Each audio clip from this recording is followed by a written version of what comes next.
probably learned "How are you?" and "I'm fine" in textbooks before.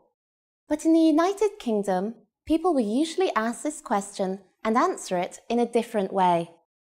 First, let's review. If someone says, "How are you?" you can say, "I'm fine, thanks." I'm fine, thanks. Here are some other ways to answer. I'm good, thanks. This means about the same as I'm fine, thanks. I'm good, thanks. We also have not too bad. You can use this if you are feeling just okay or so-so. Not too bad. First, hi, how are you doing? Hi, how are you doing? Or, hey, how's it going? Hey, how's it going? Or, in an especially casual situation, you could say, you all right? You all right? Of course, you can just say, what is your job? This is correct English, but it sounds too direct and awkward. Native English speakers almost never say this in a social situation. Instead, they use a different question. But before we master that, we need to compare it to a very similar question. What are you doing? I'm presenting a video about English. What do you do? I'm an English teacher. The first one is asking what you are doing right now, this minute. You answer it using an ing verb. What are you doing? I'm reading. I'm watching TV. While the second is actually a shortened version of what do you do for a living? This is how we ask, what is your job in natural English? Let's practice this question. What do you do? What do you do? You've probably seen the question, do you have any hobbies? Or what are your hobbies in an English textbook before. However, native English speakers almost never use the word hobbies when asking about them. A much more natural way to ask the same question is, what do you do for fun? What do you do for fun? You can also ask, what do you do in your spare time? What do you do in your spare time? First though, where are you from can mean many different things. It can mean which city are you from or which country are you from. In fact, Brits ask this question to each other all the time to learn which part of the UK the other person comes from. If you want to answer this question, there are two ways to do it. You can say, I'm, and then your nationality, as in, I'm Japanese, or I'm Brazilian. Or you can say, I'm from, and then the country you are from, as in, I'm from Italy, or I'm from Thailand. If you're from a really famous city or place, you can say that too. For example, I'm from Beijing, or I'm from New Delhi. Now, what's your name was probably one of the first questions you learned when you started studying English. I have to tell you though, that most native speakers of English would never say this. In English, just like in other languages, it is often more polite to be a little indirect. Of course, the easiest way to avoid asking the question directly is not to ask at all. Just introduce yourself, and most people will respond by doing the same. When introducing yourself, simple is nearly always best. Just say, "Hi, I'm Gina." To show that you want to know the other person's name, just add "and you" at the end. Hi, I'm Gina. And you? Hi, I'm Gina. And you? Just like before, take out my name, Gina, and put your name in its place. After you say this, the person will tell you his or her name. In a lot of textbooks, you've probably seen the question, "What's your phone number?" It's a very useful question, but there are two problems with it. Firstly, it can sound a little too direct, especially when talking to members of the opposite sex.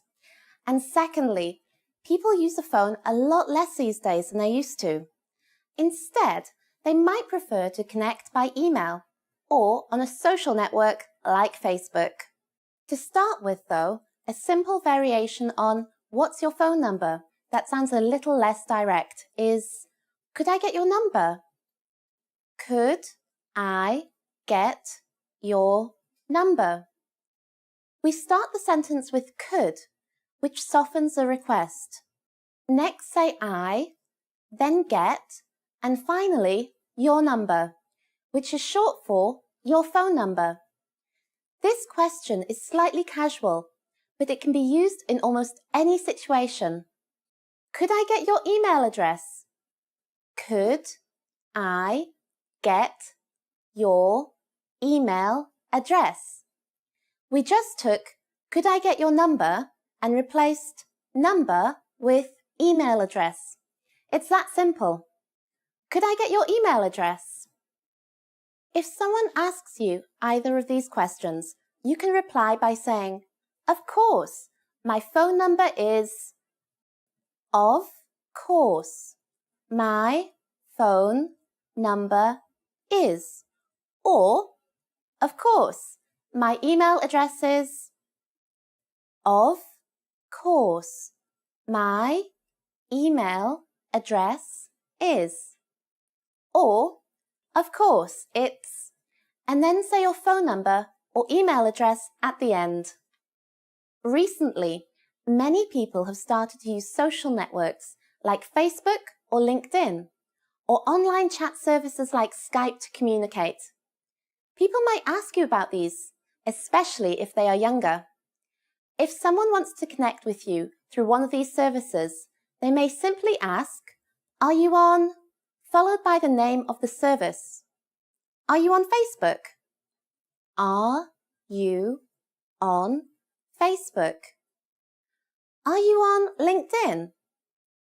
Are you on LinkedIn? Are you on Skype? Are you on Skype? To answer, you can simply say, "Yes, I am," or "No, I'm not." If you respond with, "Yes, I am," the other person may ask how they can connect with you on one of these services. But if you answer with, "No, I'm not," they won't be able to contact you.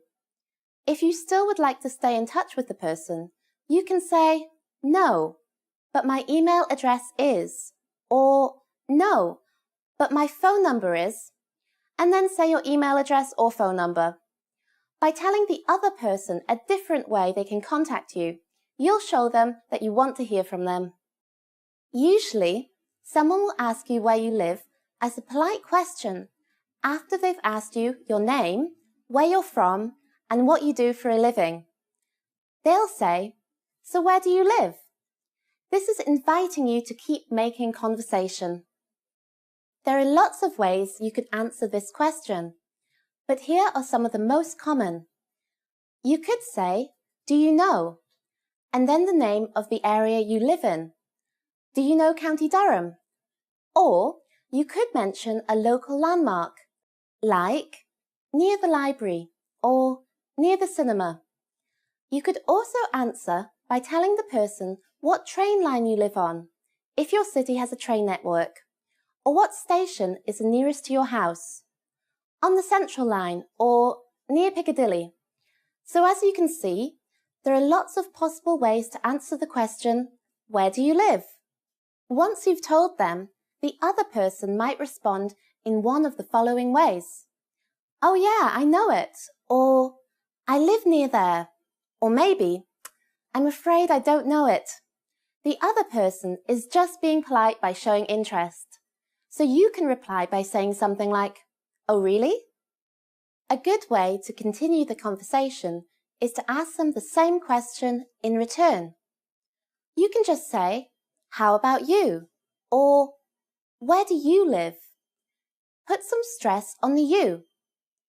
Where do you live? Asking someone where they went to university is a good small talk question and conversation starter. However, you have to be careful not to offend people if they didn't go to university. I'll tell you how to do this. The question is simple. If the other person is over 22, it's likely they will have left university already. So you ask using the past tense. Where did you go to university? The answer to this question is really easy. All you say is, I went to, the name of the university, in, and then the city. I went to Imperial College in London. If the name of the city or town is part of the university's name, like Tokyo University or Oxford University, you can add the name of the country instead. I went to Tokyo University in Japan. Once you've heard the other person's answer, it's polite to make some kind of comment. For example, wow, that's a really famous university. Or just, oh really? Sometimes when you ask, where did you go to university? The other person might reply, I didn't go to university. In this situation, you should be careful how you reply so as not to appear rude. It's polite to not act surprised, but instead make a positive comment like, oh really? Or ask a question like, did you go straight into a job?